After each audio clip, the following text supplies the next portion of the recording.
Perfect timing. Hello, everybody, and welcome to our new Cool Kids live stream where we will be discussing Ethan Coen's newest film, Drive Away Dolls. So, this is going to be a spoiler discussion. You know who we are, you know the routine. So, without further ado, let me go and get started as soon as I pull up my review. Okay, there we go. So, let me stay off right off the bat. I am a fan of the Coen Brothers. I love No Country for Old Men, O Brother, or Thou, Fargo, and of course, The Big Lebowski is like in my top 5 favorite films of all time. It broke my heart when I heard that Ethan and Joel will no longer be making movies together. But with that being said, I was still looking forward to Drive Away Dolls. The trailers did look like a lot of fun, and I had faith in Ethan Coen handling a movie without the help of his brother. Even with the mixed reviews, I was still remaining optimistic. And after seeing it, I could say that while not perfect nor among the greatest of the Coen brothers, obviously, I still think that Ethan did a good job on his own. First of all, let me say that despite the fact that Joel didn't help side direct him with his brother, it looks like this movie, honestly, to me, it does feel like a classic Coen brothers movie from the snarky dialogue, the cut to the southern kind of country, to the crazy scenarios, just do that the characters go through. Honestly, it just, to me, this is something I could see something that the Coen brothers actually would direct together. The acting is solid, including Margaret Qualley and Geraldi Vis. I'm not even going to pronounce that. And I know the two main leads, they do have excellent chemistry with each other. I know many people, including some people on this stream, love to bitch about Margaret Qualley's character Jamie, but honestly, she didn't really bother me that much. Not even her southern accent. I mean, maybe it's because I live in the South and I have met some people that actually do talk similar to that. But I mean, it never bothered me too much. In fact, I will even admit there were even some jokes I was laughing at from her. Even the pacing I thought was well done. In terms of negatives, as I said, this movie is not perfect. It's not a classic or anything, but because it does have its own problems.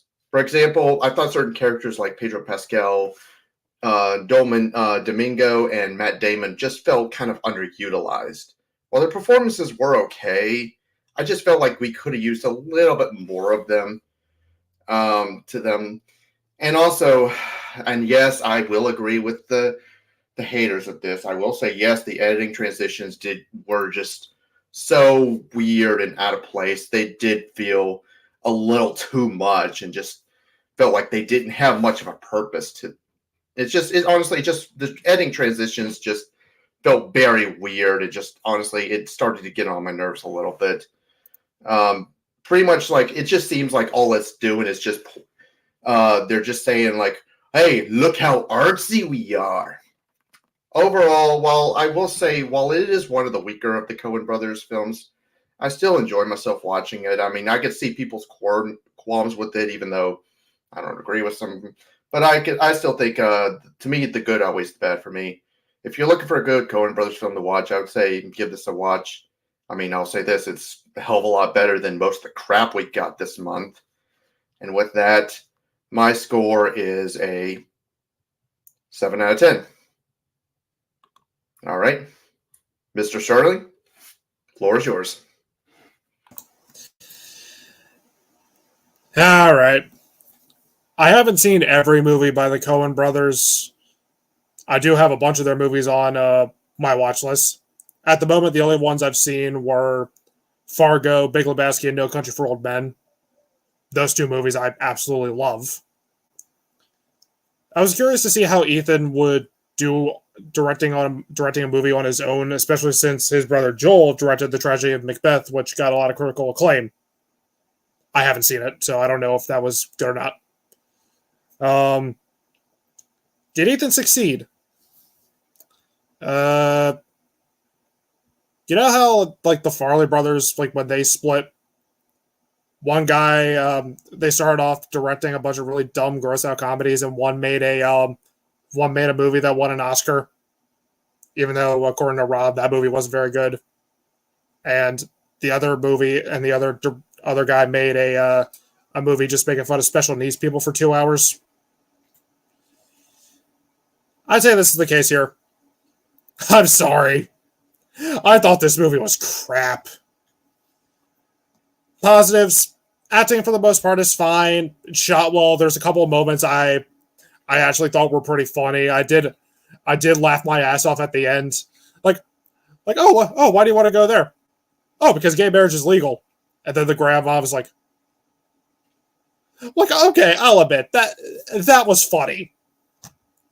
And the receptionist dying.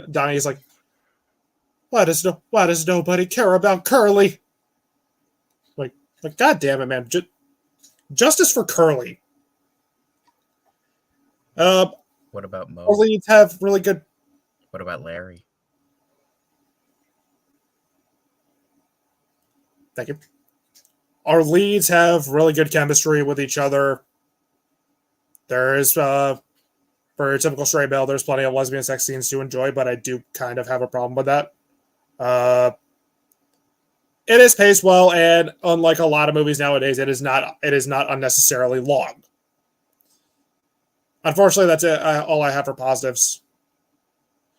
In terms of my negatives, I found the main character, Jamie, to be extremely unlikable and very annoying.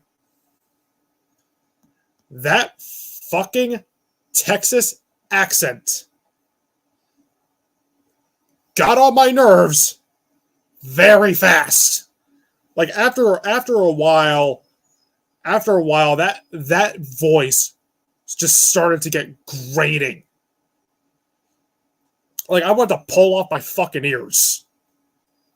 And she has no character outside of like her quirk, and her dialogue is just, I'm a lesbian and I want to fuck everything inside. I'm horny 24/7, and she doesn't shut the fuck up about it.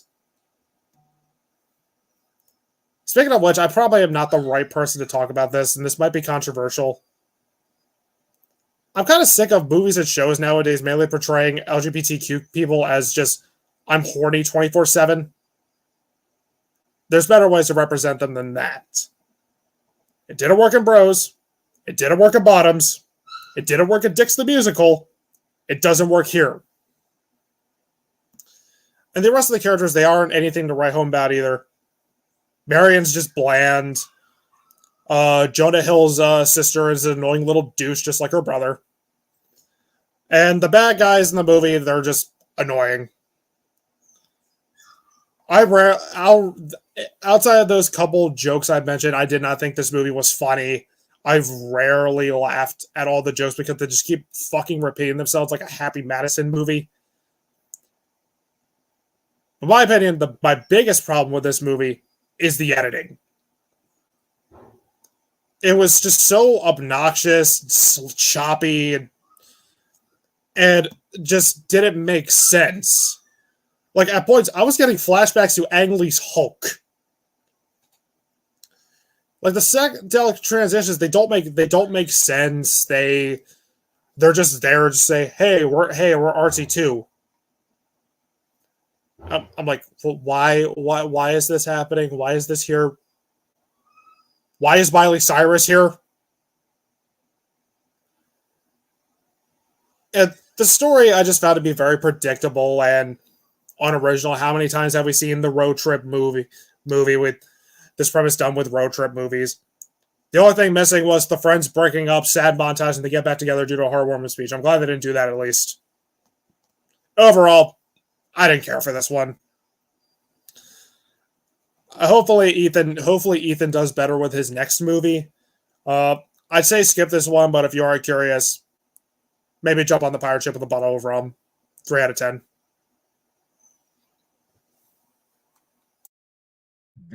Devin, this is me, not muted. This is me muted. I wasn't fucking interrupting. Anyway, my review of Drive Away Dolls. 3 rights make a left. 2 Coens make a right, but this Coen certainly made a wrong. It's not a bad film by any means, just kind of a lame one. It feels pretty generic and tries too hard to be innovative and quirky, and it majorly falls flat. To paraphrase my friend Mark here, this isn't a Coen movie. It's a parody of a Coen movie, and not even a good one at that. I do think that the acting from Margaret Qualley and Geraldine Viswanathan were good. They did have some decent chemistry, even if the roles were a bit cliched. Hard ass, loose one, of course. I think the guy who played Arliss was really funny. I don't know the actor's name, unfortunately, so Arliss, the bald guy chasing after them. And Coleman Domingo was also quite good for his small role. Ironic how a movie about lesbians where the main villain is played by a gay guy. I assume that wasn't an accident. Beanie Feldstein was pretty funny too. The rest of the cast were fine but didn't have much to do. There isn't really much of a story here. It just kind of feels like a road movie with little to it. Two chicks go to Tallahassee and sexual chaos ensues. It doesn't feel like the characters naturally develop. It just feels like they do because the plot demands it, as well as kind of falling into things happening in the movie a bit. The comedy was pretty funny at points, but nothing hilarious, especially when I also watched American Fiction earlier today, where that movie is absolutely fucking hilarious. So that didn't help this movie in that department either. I did not like the editing. I'm sure it serves some sort of point, but I don't get it. Just that Hannah Montana was there for some reason, as well as the other cutaways that felt like they were trying too hard to feel unique and quirky, and it ended up just being annoying. It was decently paced, but mainly because it was a movie that was less than 90 minutes. Makes sense. It was 84 minutes and feels like 84 minutes. Whether that is a good or a bad thing depends on the person, I guess. I do think it sped into the main story a bit too fast. There could have been a bit more development with these characters. In the beginning, definitely, and at some points in the middle. It could have benefited maybe 10 more minutes, mainly at the beginning.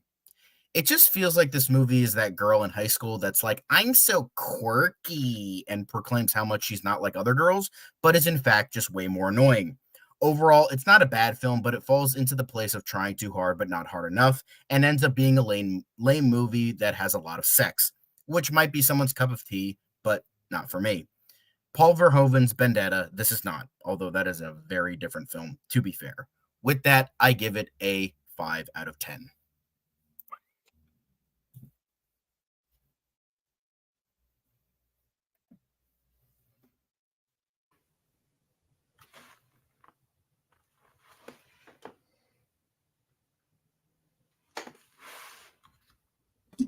Y'all, I'm just going to take my time over here. All right. Okay, guys. I understand a lot of people have problems with this, but honestly, I had a lot of fun with it. I can agree it's not up there with the classic Coen films, but I still liked it. I thought Margaret Qualley as Jamie and Geraldine Viswanathan as Marian were great, as were Coleman Domingo and the two goons. It felt like a classic Coen Brothers comedy. And yes, I know it's only one of them, except with a lot more lesbians and dildos. Margaret Qualley steals the show as sex-crazed lesbian Jamie. You could tell she's a star in the making. Geraldine Viswanathan compliments her very well as the uptight friend who desperately needs to get laid. Marian, or Mary, as Jamie calls her. Geraldine's character can sometimes be overshadowed by Margaret Qualley's raw charisma, but that's just the nature of their characters. And Geraldine's Mary gets her own singers in there from time to time. I see it as kind of a classic comedy duo with Mary as the straight man, or straight lesbian in this case, which makes absolutely no sense, but run with me here. Whose role it is to set up the jokes so Jamie can knock them out of the park. The budding romance was predictable but sweet, and it works because the characters are likable. Joey Slotnick and C.J. Wilson as the goons, Arliss and Flint, respectively, made for an absolutely hilarious duo. Both of them as clueless as they can be. They are the classic bumbling villains that you see in many Coen Brothers comedies, such as Fargo. Coleman Domingo was a natural, of course, as the long-suffering chief, the boss of the two clowns. He sends in pursuit of the two girls to retrieve a certain very valuable briefcase. Bill Camp had a hilarious small role as Curly, the curmudgeonly owner of the drive-away business, while Bernie Feldstein had some hysterical moments as tough girl cop Suki, Jamie's disgruntled ex-girlfriend with some serious anger issues. Matt Damon is also very good in his small but important role as the main villain, the loathsome Senator Channel. the loathsome, hypocritical senator channel, the kind of hardcore faith and values senator that had a less than reputable past or private life that was pretty common in the 90s. Anyway, the editing choices, particularly some of the transitions, were a bit odd, but the reason for them becomes apparent by the end. After all, Coleman Domingo's character, the chief, literally explains that the senator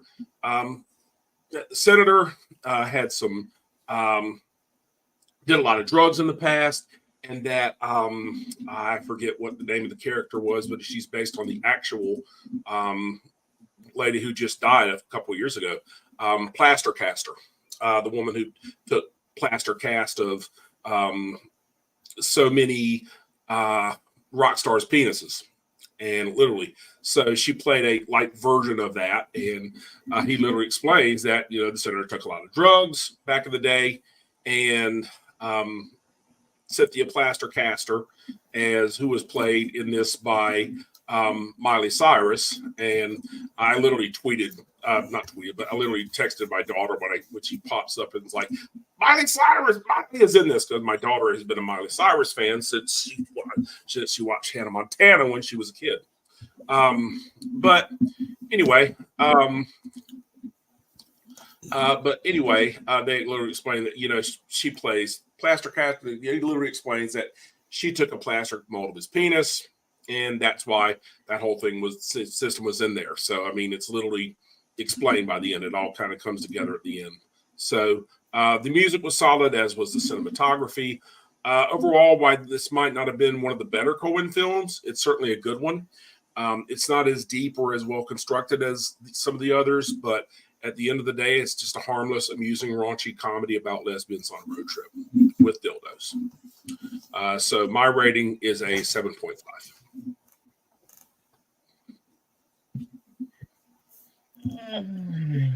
Yeah.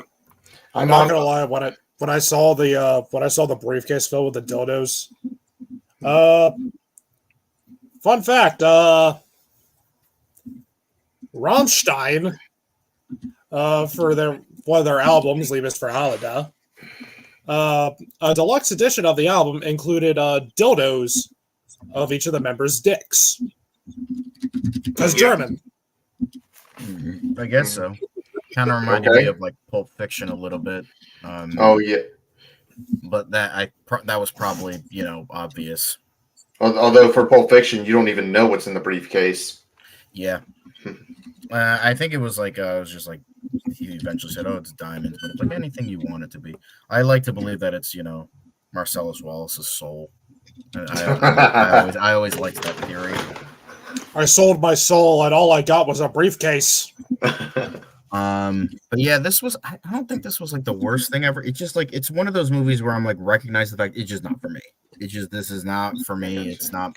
I'm not the target audience. I'm surprised. Like honestly, John, I thought you would have sided with Devin and be like, yeah, this is bad. Because the thing is, there was some good comedy. I liked some of the comedy, and then I liked.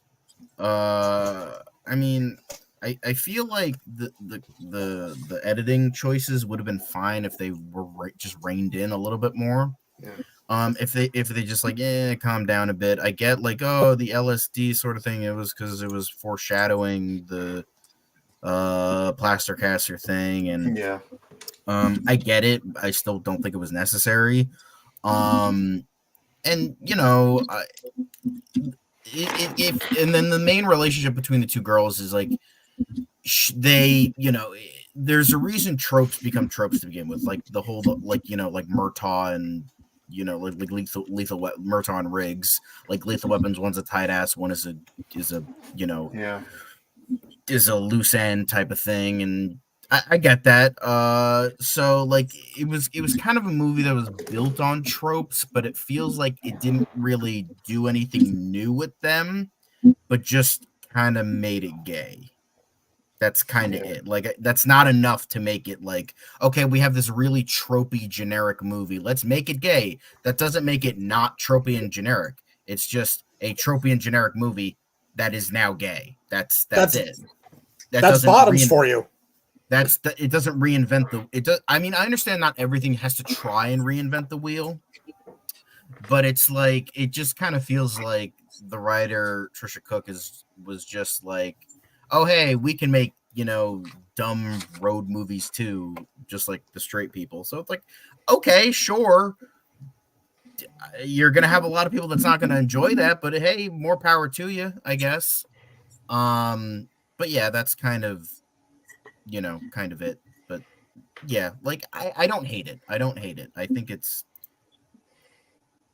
fine. Like I don't want to hate it because and the basis of it was like there was a passion there to like get more like of what the writer wanted to see, that whole thing. So I can't knock it too hard, and I understand that doesn't make it a good movie either, but there's some things there.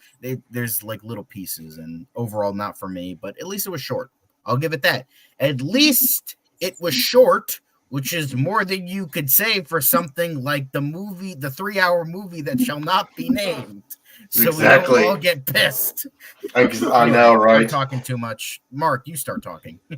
No, I mean you're it's fair. I mean all your criticisms are fair. I mean you're right. It's not the deepest thing. It is pretty much just a romantic comedy. Nothing wrong with that. Aimed at lesbians, basically. I mean, and that's what she intended it to be. I mean, she said she wanted more representation.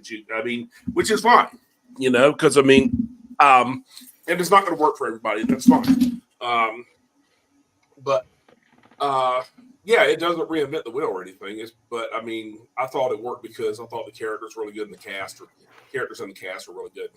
So I just wish Pedro Pascal was in it a little bit more. That's all. I forgot he was in it. That's surprising.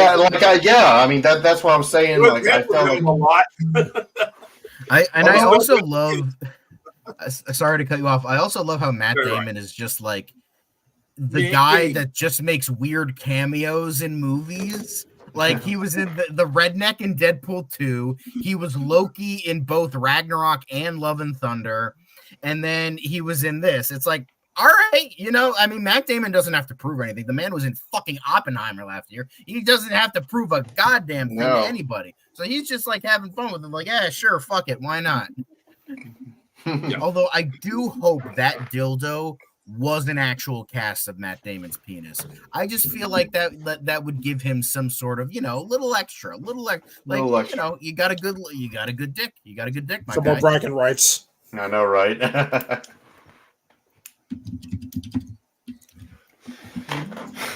Sorry if I was a little quiet. I was trying to share the video. No, you're good. You're good. But yeah, I'm just surprised that. Well, not surprised. I thought Rob would have liked it more than Mark did. That was the thing. I was because he's the Coen brother. He's the Coen Brothers guy. Yeah. I mean, I still liked it. Yeah. So, I mean, 7 out of 10. That's still a positive. Yeah, exactly. He gave it 7. I gave it 7.5. I mean, it's still close. I know. It doesn't have to be the greatest thing ever. No. So it's gonna be good. This is no good. Country for Old Men. Yeah.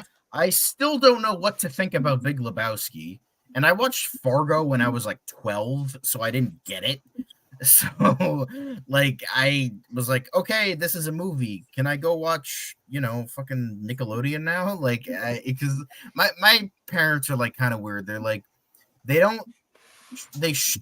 barred me from watching some shit, but then they would have me watch other stuff, and it's like,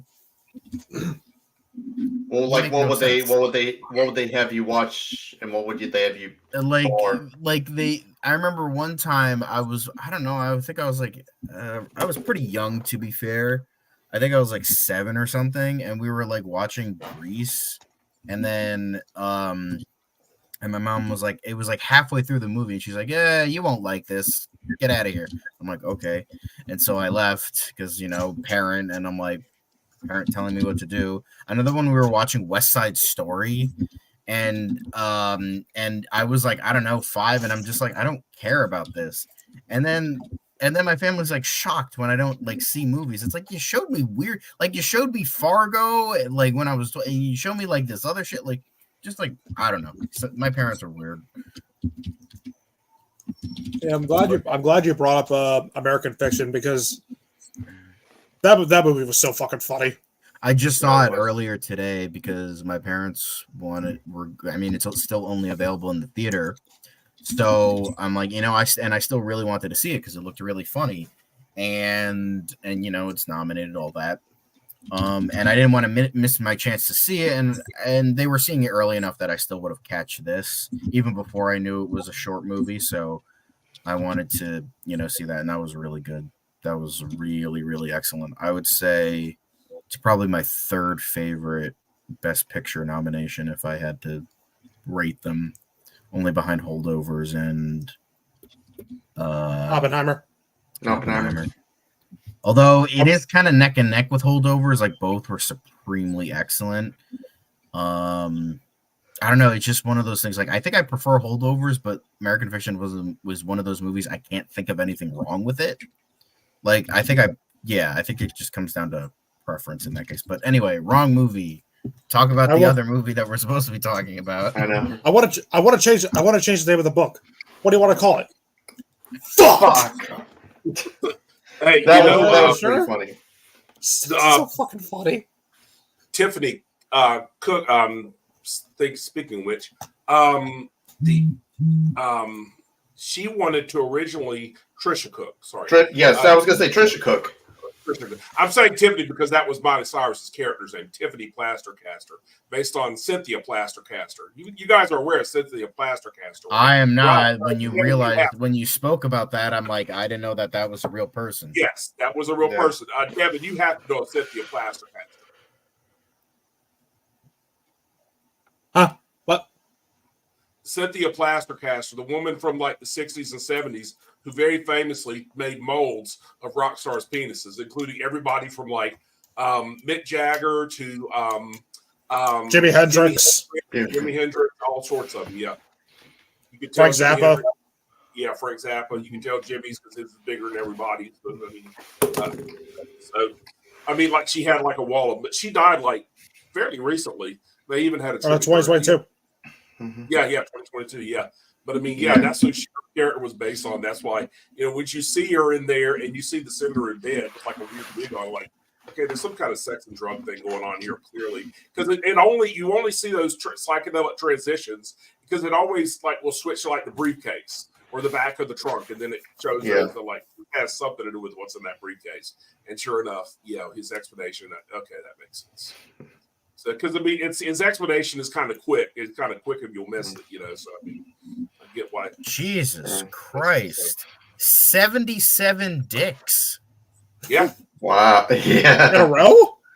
Yeah. Not in a row. But not in a row. She was fasting until almost till the day she died. But I mean, she took them. She didn't do them. And she was also taking titties too. Yeah. She didn't do the Marek though. She did. She did titties too. She didn't do a Marek. She did a flaccid. They were all flaccid. I know. She did. She did the one. I think she did the members of L7. Yeah. That was an all female punk group. Wikipedia says celebrities erect penises. So. Did she have to give them a rouse first? I don't know. All right, let's get started.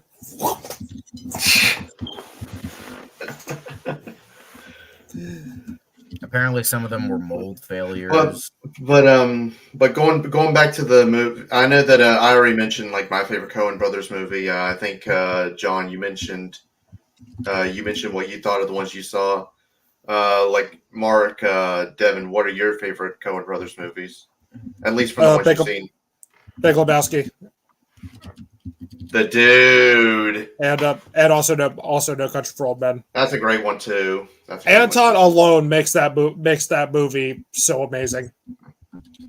And of course, and I'm pretty sure my man will agree with me. Oh, Brother, Art Thou? Oh yeah. It's pretty much the Odyssey, but like in the South. Yeah. Yeah. I was going to say, before, it's interesting to me, Rob, that you and I, the Southern boys, have no problem with her Texas accent. I know, right? I didn't have a problem with it either. I thought it was annoying. You don't like people from the South. Can't I hear didn't you. realize Northerner. how far it went because, like, she started Can't hear talking you. like, John, "Damn, can't you're hear going you. that thick with it." I'm like, "Okay," John, we because I can't know hear you. people fucking talk with. I can hear him just fine. I can hear shit. fine. Okay. Okay. Okay, I can't was hear worried you. my mic broke or something. You can't hear me. I mean that's why I can hear you. That's why I phantom zoned you when you were Right.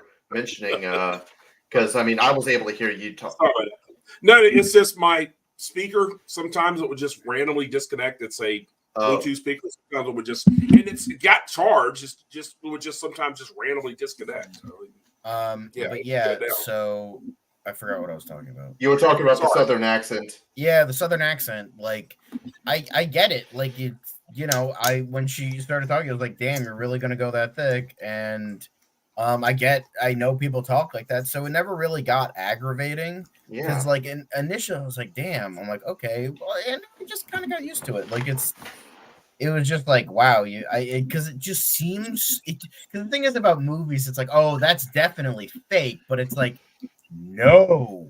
When it comes to that, it's not, and that's like almost funnier than like reality, stranger than fiction type of thing, or it's just like, yeah, no, it does go that far, and it's honestly kind of hilarious. So It is. I was like, I think that added to it a little bit. Yeah. No, guys. Yeah. I honestly What's thought it the was a little most- sexy. Go ahead. What's the most you ever lost on a coin toss? Call it. That's their best Call it. film to me, honestly. Yeah. Why Oh, do you no country sound for like? men? Why do you sound like Buffalo Bill? Yeah, I know, right? Would you fuck me?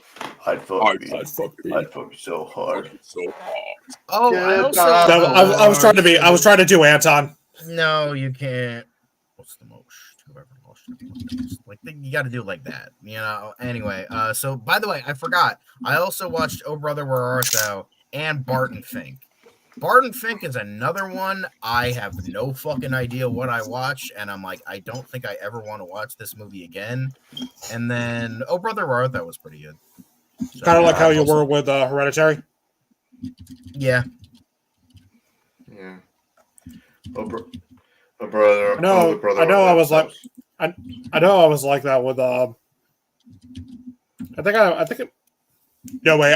I was gonna say I was like that with Two-Lane Blacktop, but I knew what was happening in that movie, and I still didn't like it. You are hard to please, aren't you, dude? Yes, he is. Yeah, it depends what day you catch me. I guess people in New Jersey live at too high of a standard. Yes. Despite living in a place that has no standards because it's Jersey. Yes. Dude, people in New Jersey will parade around like, oh yeah, we're Jersey and we're proud. You should. That reminds me of the Seinfeld. It's like, I'm not ashamed of who I am. That's the problem. You should be. Oh God. Oh Yeah. God, so much cracking. Yeah. Oh yeah, That's like- and it is a bit, and this is where I disagree with the memes. Not once have I ever heard anyone call pork roll Taylor ham. What? It was pork roll my whole life. Okay. What? I don't even know what you're fucking talking about. Apparently there was a meme in New Jersey that people called a pork roll Taylor ham. I've never seen that. I don't know. I don't know what you're talking about. I mean, dude, you're the only one that lives in New Jersey, so you're the only one familiar with we're the shit. doxing you right now, bro. Yeah. Call a sniper. You damn New because we're Jerseyan. doxing you. Give us more of your Jersey wisdom. I know. I remember you guys were surprised when we didn't have plastic bags anymore. Yeah. Or the No, I farm. wasn't surprised. They had farms. I'm It's like, wow, honestly, farms. yeah. They had barns, and I mean, why do people in New Jersey? Why do they have to pay someone to pump their gas? Because they're idiots. That's why. They need someone else Yes. to do it for them. Boom. But no, I wasn't surprised about the plastic bags because I don't have them here either. So, and I'm not doxing myself. So shut up, all of you. But Is there anything else to really say about this movie? It's a road movie with lots of lesbian sex and Basically, nothing else. Yeah.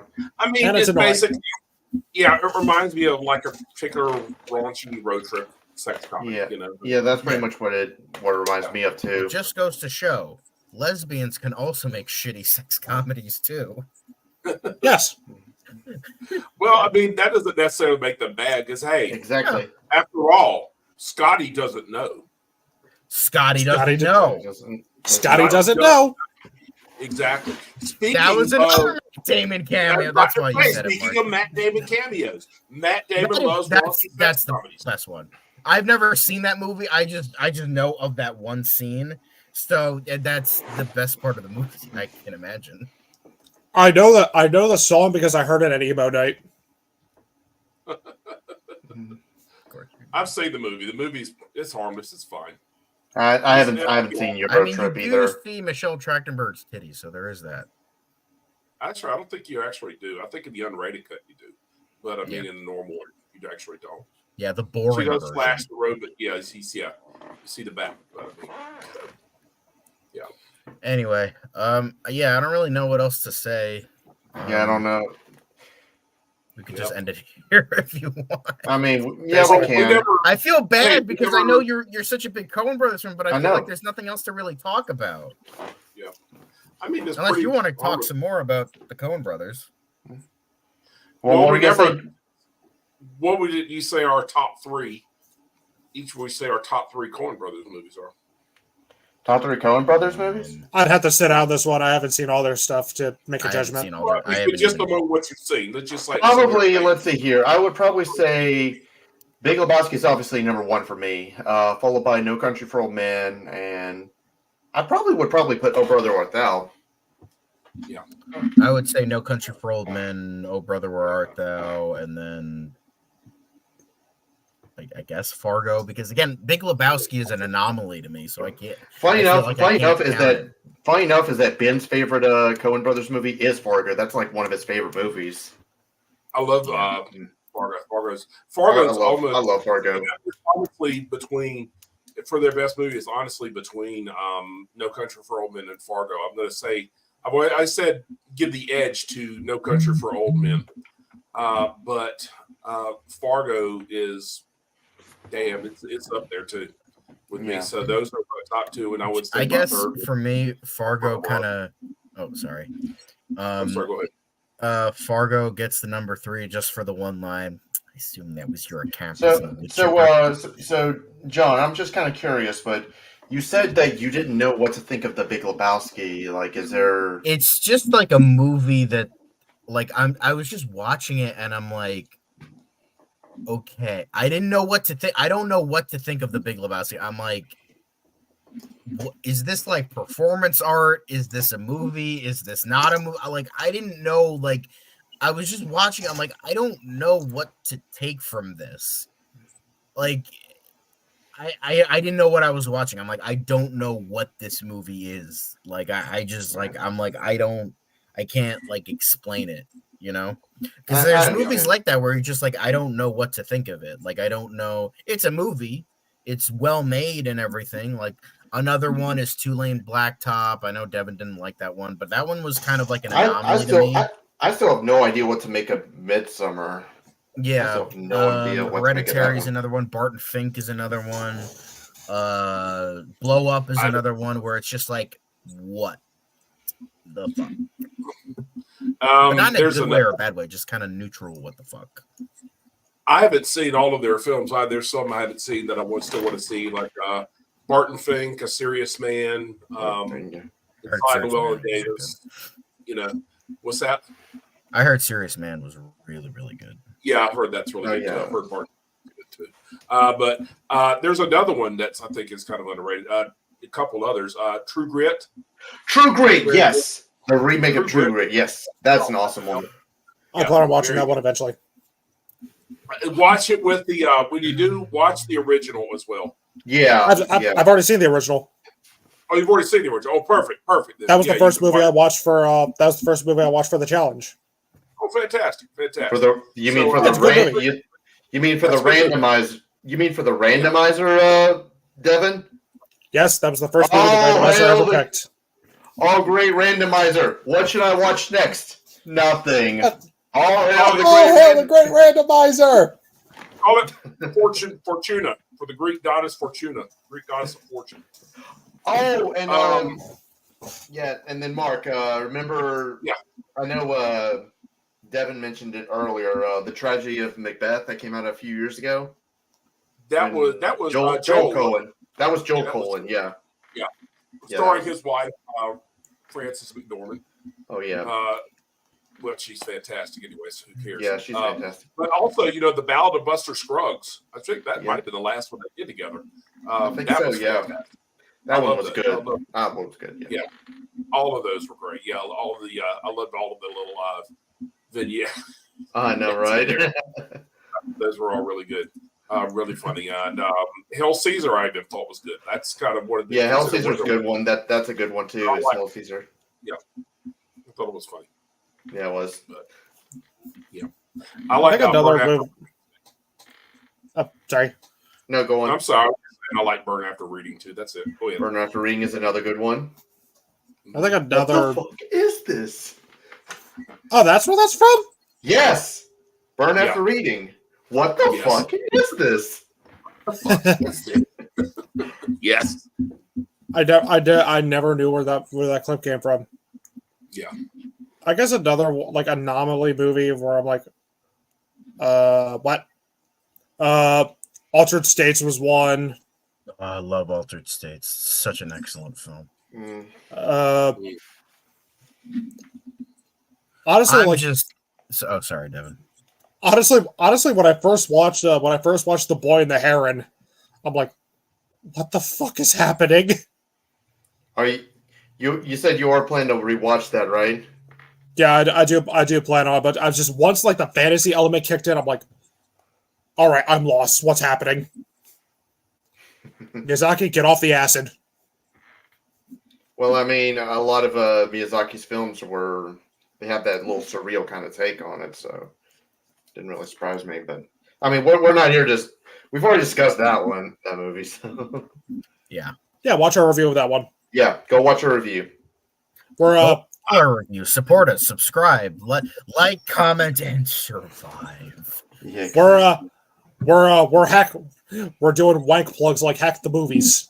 Hey, this review is brought to you by Raid Shadow Legends. It's brought to you by Kraken Coffee and Ridge Wallet. It's brought to you by Regal Unlimited. No, it's not, Devin. You want to know why? Because it's AMC Stuff's A-List. Shiller. Look at it! Look at it!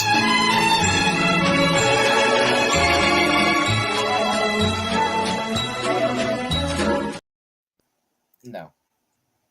We can totally pad out a review with jokes. This review is brought to you by Cook Unity.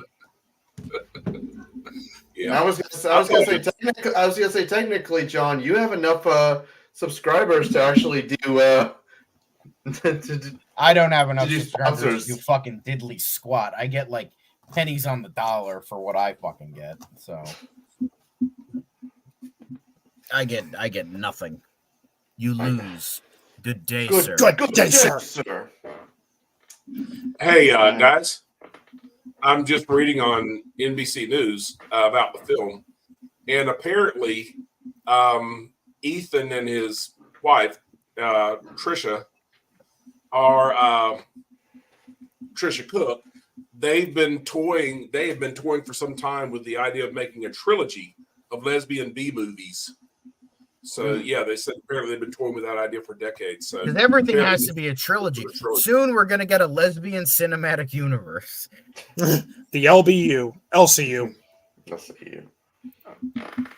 The LGBTQ. Qualley is hot. Margaret Qualley is hot. So as long as she's in it, I'm down. Oh yeah. Yeah, I'd be curious on where that goes.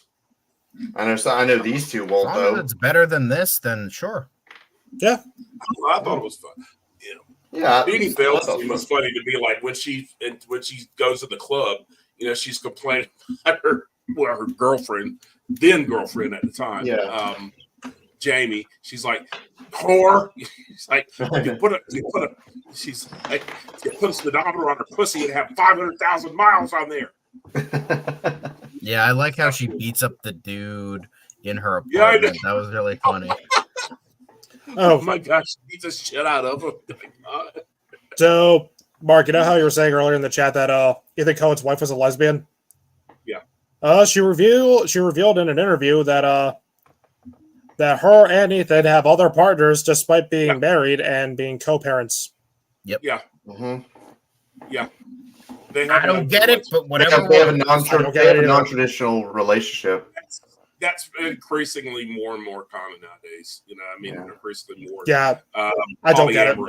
But, some people can do it, some people can't. I think, so it's not for everybody, but for the ones who do it, I don't judge. So I gotcha. Because it takes a certain type, because you cannot be the jealous type and do something like that. So so more power to them, and apparently it works with them because they've been together for like decades now. So shit. All right. Yeah, works for them. But I think we've about said all we about say about. I think we said enough. So, our overall judgment: 2 liked it, 1 was mixed about it, and the other one hated it. So, take that for what it's worth. So, all right. So, are we ready to announce the next movie? Yeah. Why don't you go ahead, Mark? Why don't you go ahead, Mark, since you're the most excited?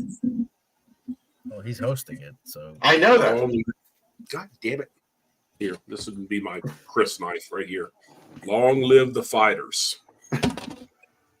Dune Part 2. Dune Part 2. Dune Part 2. Hopefully things happen this time. Thank you. I promise you things happen because I told you, and it's been confirmed in every review I've seen, yes, shit hits the fan in this one. Because I know the book. The first one was just all set up. It was all set up. Yeah, I'm gonna rewatch the Part 1 again sometime this coming up week. Fuck that. I'm gonna go watch the David Lynch version. No. The David Lynch version gets in a very important thing wrong. They kind of portray Paul as this good guy, like a messiah. Which there is that thing. Well, there is that thing, the Kwisatz Haderach, but as they clearly explained in the first part here, which they got right, this whole thing is just it's not a real messiah. He's not a real messiah. He's a false god. It's a false thing planted by the Bene Gesserit. They've been planning this thing for centuries. This breeding program, breeding these different great houses, carefully selecting and controlling who breeds with who, and culling and pruning the lines, as if there were gardeners and shit, to produce the Kwisatz Haderach. Yeah. So, But our next review will be. It's actually. I'm sorry. I'll just say this. Frank Herbert intended Dune to be a warning against blindly following charismatic leaders. And look at where we are now. Yeah. So exactly. Yeah, but we're going to. Paul is not really the hero here. Yeah, that's what. Sorry, go ahead. So I was just going to say, our next review will be Dune Part 2, and I know Mark, you and I are going to be seeing that in IMAX next weekend, right? Yes, we are. Friday. I figure Friday night. Yeah. Okay, Friday night. Okay, yeah, that works. Friday evening. Yeah. Okay, then. All right. So stay tuned. Yes. So stay tuned for that, and we will see you. Let me get the. Okay, there we go. All right, and we'll see you next time. Bye.